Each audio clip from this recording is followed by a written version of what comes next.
Good afternoon, guys, and welcome to the podcast. I'm really delighted about today's guest, Dan Bennett, coming out of Fort Worth, Texas. And his expertise is all things video and storytelling with a dash of hot sauce. So I'm really happy to have him on. He uses professional video production for film and TV, working with corporations, government, and I'm really happy to have him on. Dan, welcome. Yeah, I appreciate it. Yeah, I'm excited. Yeah, and briefly introduce yourself and we'll dive into the questions. For sure. Yeah, I have a little bit of background in film and television, a lot of corporate, a lot of government contracting. And back in 2017, I found myself very unfulfilled. And also, I'm originally from Flint, Michigan, not a huge economy there. So I found a lot of people around me couldn't afford my services, and I wanted to help them somehow. So as I came from behind the camera to in front of it for my own content development, I realized that my filmmaking knowledge made that transition really easy. And I wanted to start sharing some of that knowledge and tools with other people so they could look good on camera for themselves too. So that's where it all began. Interesting. And diving into the questions, is this podcast is for businesses to showcase and kind of market. What is your client avatar? Who comes to work with you? What are they running away from, running towards? What are they fed up with? What are they trying to achieve when working with you? A lot of times the word fear comes up, even if they don't say it themselves. Might be fear of putting yourself out there, fear of a brand new skill set and a learning curve, fear of maybe sharing all your best ideas and you don't think anyone will buy from you afterwards. A lot of different forms that fear takes. And most people we work with are filming themselves. So we work with really remarkable people. And then our job, even though we help with home studio builds and we help with strategy and we also help with editing if they need that, really the work that we do is helping entrepreneurs and professionals give themselves permission to be great on camera. So we try and make that transition as smooth as possible so they're not uncomfortable the whole time. But we also keep it real, and it's a difficult thing to do, creating great video content. We're there in a consultative form as well as kind of a armchair therapist, just helping them human their way through sharing their expertise. Interesting. So one thing we talk about is, so where should thought leaders, consultants, public speakers, businesses, how should they be viewing video, both content production, editing? Where should they be? What software? Talk about that.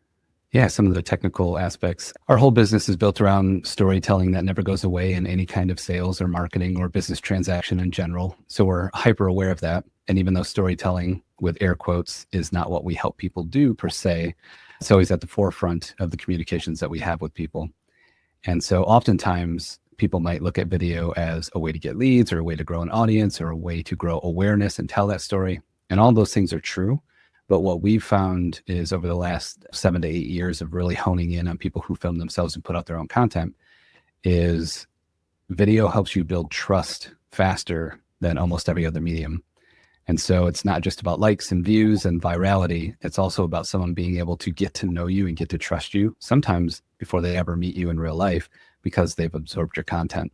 So I think that's a really powerful way for people to think about content beyond just hearts and likes and thumbs up. Yeah. So the next question I have for you is, so, video, what about if, for example, a lot of the audience and viewers and listeners are a little bit old school, they're doctors, lawyer, dentist, accountant, they write, they blog, they have newsletters, they're on Twitter, LinkedIn. So writing is a predominant form of content. How should they be viewing video? Should they just discard it altogether, or how should they incorporate it into their existing content? It's definitely something that I never try to convince someone to do. The worst fits we've ever had as a business is when we convince someone that video is important, because they're generally going in kicking and screaming and a little reluctant. But if it's been something you've noticed your competitors are doing, the landscape is offering up a lot of video and you're thinking maybe you might want to add that to your repertoire, I think it goes hand in hand with writing. And actually one of our big kind of hacks, I hate that word, but it's been discovered that way, is when we write our own scripts for my company, we actually dictate those scripts. We speech to text our scripts, and then we fine tune them and polish them afterwards. And I've found that a lot of people who are experts in any field, especially if they're good at writing already, can just speak what they want to say and then use those writing skills to hone that script. And then you end up with something that is ridiculously versatile afterwards. Also, there's a much lower barrier to entry to create high quality video nowadays than there was even just 5 years ago. So I think it's something that you can do with not a lot of investment and a little experimentation to see if you can get some extra traction. And this is a subjective part of the answer, but I love when a blog has a video. I love when I can read something and also get 2 minutes of what was the author thinking? What was driving them to write this? What little tidbit can they share with me where I can see their face and get to know them a little bit? So I think that's where video comes in. And I don't think it has to be all or nothing. I think you can dip your toe in the water a little bit with some of the equipment you might already have or with a couple inexpensive purchases. Interesting. And along those lines, what should the audience be focusing on? Should they just be like, because you mentioned tidbits, should it be like 1 to 2 minute clips, or should it be like 20-minute podcasts? What form of content is the best? Yeah, I hate this answer, but it depends, of course, right? Like what they're trying to accomplish with the video content. We do long form on YouTube because a lot of what we do is educational. We're helping people learn how to look and sound better on camera. We also have courses and those sorts of things. So you film those a little differently. Sometimes they're behind a paywall. But what really does a great job of helping people trust us quickly, get to know us, and of course, see all of our case studies and all of our testimonials are those videos that are like 45 seconds to 2 minutes long. And we're able to do a month's worth of those in a weekend. So if you got the right tools, a little bit of guidance, and you really know your stuff, you can put out a lot of short form content without trying to, win over the whole world. You can just start where you're at, sharing your expertise, knowledge, and your insights and your opinions, and get a lot done without really having to try too hard. Interesting. A follow-up question I have for you is because in this day and age, what video setup should it just be just hold up an iPhone and just record whatever comes off the top of my head and post it? Or should it be like professionally edited with an editor and like an intro, outro, and what works best? It's another one of those. It's a spectrum and there's two ends, of course, but part of what we do is help people build at-home studios or in-office studios. And where we begin with that is not overkill. It's not super fancy or crazy, but we do substitute either a laptop, a webcam, or a smartphone with a low-level DSLR. And instantaneously, you look and sound, if you got the right mic setup as well, you look and sound incredible. So even if you're only using that like I am now on a call or as a podcast guest or on a sales call or even just a networking call, it really makes a deep psychological and kind of subconscious impact on someone. When you look and sound good, they can already start to feel like, wow, this is high quality. If I work with them, I bet they'll treat me like my product or like me as their client matters and their product is taken care of with the same sort of professionalism. So I start there. And that's not to say that if all you got is a smartphone and a decent mic, you shouldn't start there. Of course, use what you got. But it really doesn't take too much nowadays to kind of level up to where just a couple lights, a mic, and a camera, and all of a sudden you're really increasing the quality so much. And then it's just something you sit down in front of and go. You don't have to become a producer or a director of video, but you really can just start recording yourself, and it doesn't have to be too fancy. And then, of course, you can go up from there. So we offer on the other end editing services. Some of our clients over on that end have 1 to 5 million subscribers on YouTube. They pump out videos every week. It's part of their business and revenue to be consistent with video and to, hold attention really well. So we approach some of those edits a little differently than a financial advisor who just wants to share some news each week and keep people that are in his sphere up to date. A lot less editing, just cutting out the parts and the flubs and the looking away occasionally, whatever. Keep it really simple, and people really dive into that work too. So it can go both ways, but I would never let the quality stop you from at least experimenting or trying. Interesting.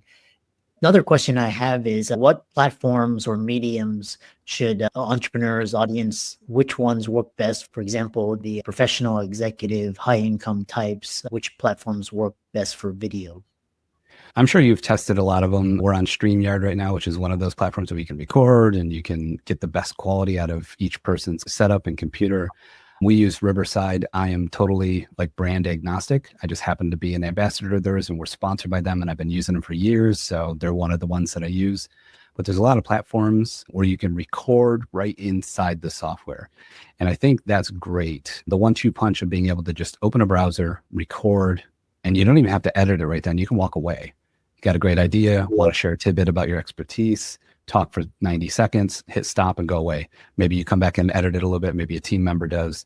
But then using that same exact setup to sit down in front of for your next sales call or your next consultation, and you still look and sound just as good because you're using it for your calls. that 1-2 kind of hybrid punch we help people with of creating content and also looking good when they're just on calls or just on a webinar or a podcast guest, I think is great for that executive level. And we do it in a way that we try and make the footprint really small, and you can just have stuff bolted to your desk and lightweight. And there's some equipment involved, of course, but we've really got it dialed to a point where you can just sit down and do work, or you can move just a couple things slightly, and you can go to call, or you can go and create content. I like Riverside. I like Streamyard. There's a lot of them out there. Squadcast, there's Descript. There's a lot. Feel free to test them out. Ask your friends if they're using anything, because they're all pretty similar to each other. And I think that's a great way to start. We can just open a browser, start recording, and your idea is now at least captured. Interesting.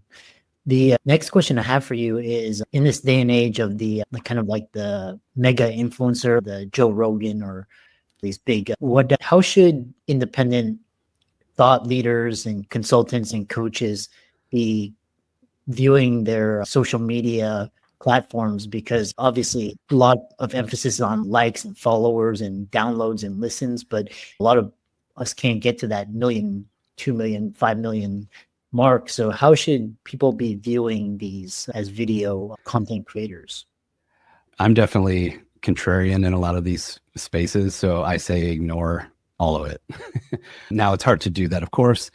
I run across guru type content all the time. And sometimes it's interesting and I don't want to partake. But for the most part, I ignore that, because even if you have recognition, expertise, a full team, all the equipment, everything you need, but all you go and do is replicate some large creator, you're not going to get the results they get. And even if you did amazing, which is not going to be the case, you'd still only be number 2 to them, because you're essentially replicating what you're seeing. So we try and go really hard in the other direction. Internally, me and my team call it body of work.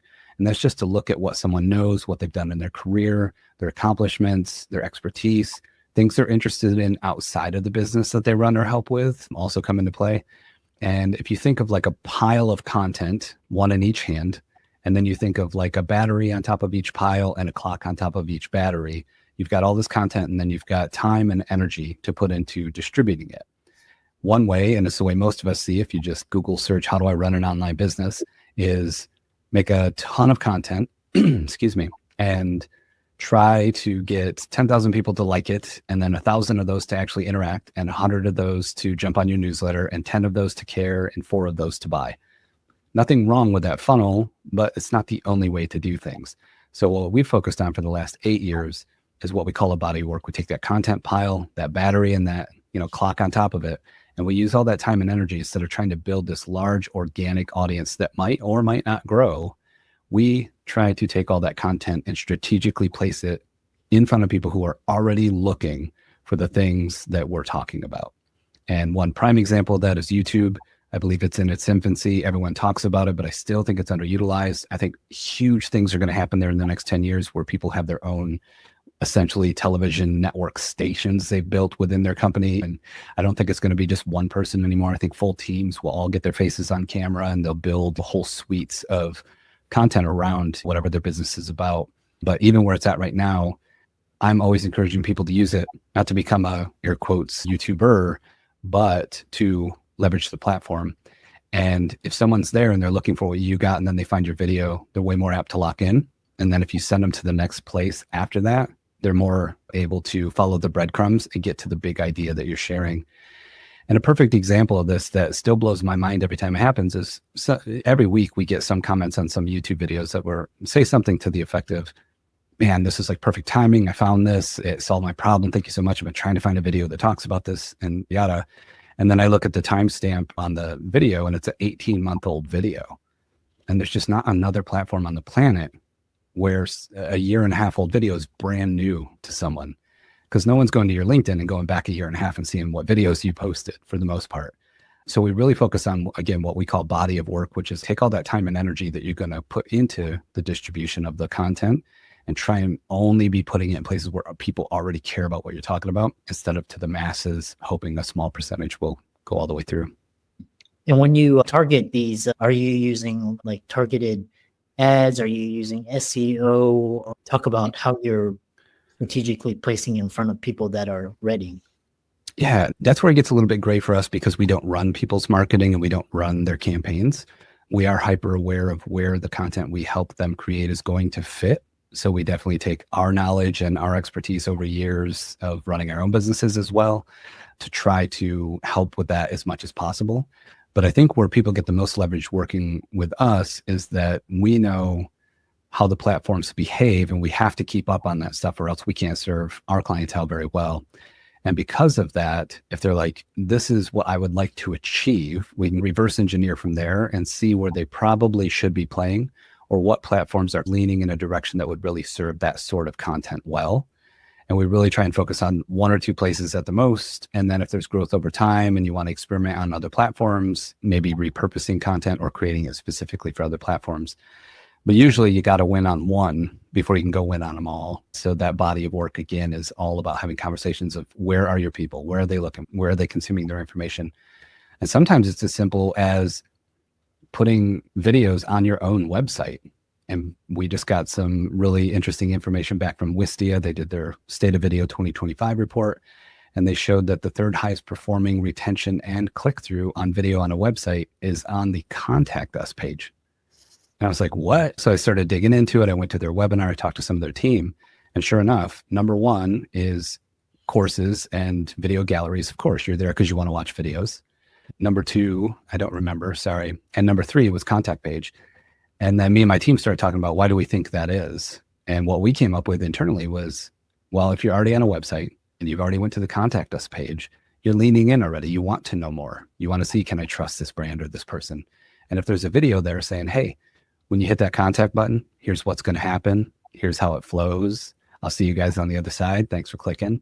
All of a sudden, you're taking care of them. They're not even your client yet.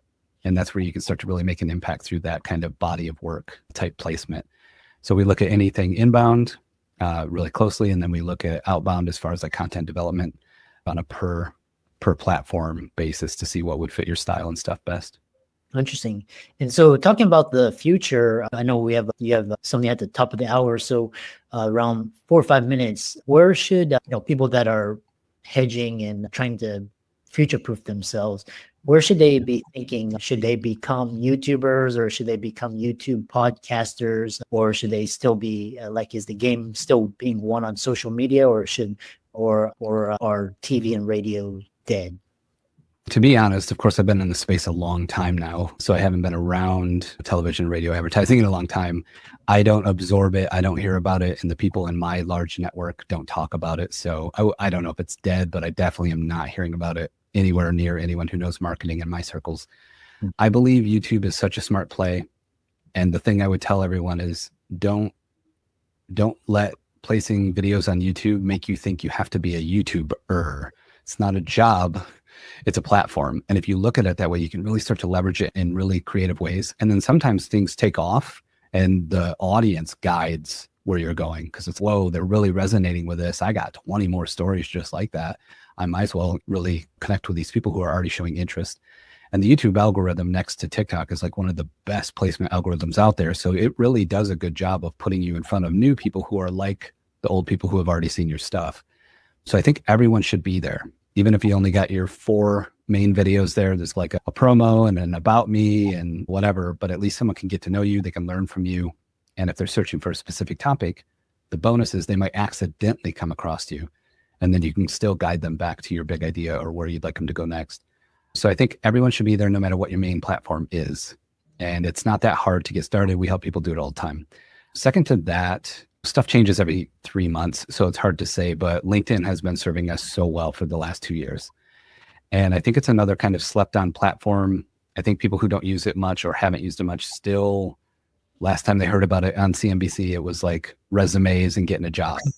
And it's just not only that anymore. It's not even close. And people are really becoming like digital thought leaders quickly there, because if you create great content, you're consistent, you're prolific, you don't have to change the world with some 6-hour long free course that you give everyone to teach them everything. I just jump on and I give people quick wins every week, and people really respond well to that. And this is stuff I've been doing 16 years, so it's not hard for me to just share stuff. And the last little bit, it wasn't part of your question, but I want to share it because I think it's so important. No one is popular enough to not recycle their ideas and put them out again and again. It's just not happening. No one's going to watch everything you put out every time and then 3 months from now go, hey, you already put out a video on this. No one's going to do it. And I've got all kinds of proof on the back end about that. So that means you can take your main core ideas. Ours are camera presence, how to be great on camera, strategy, where to put a video, what's it going to do for us, what job should it be fulfilling for us once we put it out, and storytelling, because I think it's a little bit of a lost art in video, especially in corporate. That's all we talk about. Camera presence, storytelling, and strategy. It's all we talk about. So that seems limited, but then within each one, hundreds and hundreds of videos spring forth because there's so many different ways and so many analogies and metaphors to use to make the same points over and over again. And no one in the last 8 years has been like, this is getting boring. You keep saying the same stuff. So I would encourage people, if you've done anything for any amount of time and you're good at it, you've got years and years worth of content inside of you. I promise. Yeah. Last bit of question is, how does AI play into video, and how are you helping clients think about AI and position themselves with AI video? Yeah, it's getting interesting. Currently, as of today anyway, the actual implementation and editing, it's not there yet. It's not even close. And that's not because I'm against AI. It's just I've been a professional editor for 16 years. It's not even close. But there's so many tools that we're using every week that are part of AI in general that I think we should always be looking at how can we make it serve us.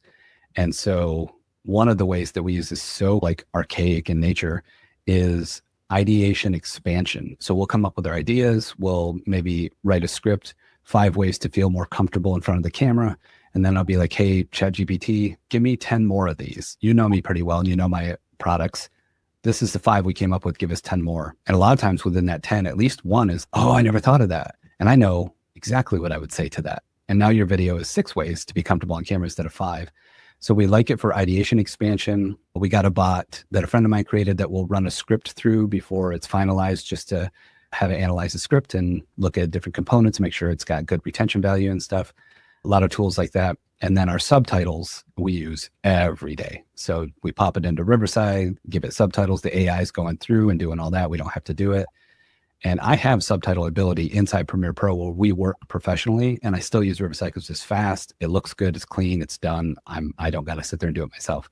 So we use AI as all these little worker robots doing small tasks for us on the regular. And then eventually I think it'll get good enough where we can create from scratch and it is believable. That's a little scary, but also I think there's opportunity there to become even more prolific, especially if you know your stuff. And then I think the key, and this is just speculation, will be not just which one of us know how to use it and prompt well and all those things, but which one of us know how to leverage it and still sound human, still put our spin on what's going on so people can trust the human. Then when they meet us in real life, whether it's coffee or a Zoom call or whatever, they'll be like, oh, you're like you are in your videos. It's the real thing. Because I think in the future, a benefit might be how human you seem. And that's one thing I'm sure most of the listeners have, is the ability to jump on camera and be themselves. And that's what corporations are showing week in and week out they wish they could do by using user-generated content and influencers and all this. They're trying to seem human, and we're already human. So let's just capture it. Excellent. How can people connect with you, find out more about you, and work with you? Yeah, I try to keep it easy. I bought a URL years ago because I love being a guest on a podcast. And my name is Dan. So it's danhaslinks.com. And then all my buttons to all the different places I'm at are on there. So if you can remember danhaslinks.com, you can find me anywhere. Excellent.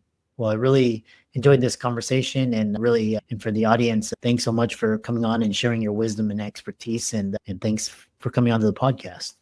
Yeah, it was a pleasure. Appreciate any time I can help out a little bit. So thank you for having me.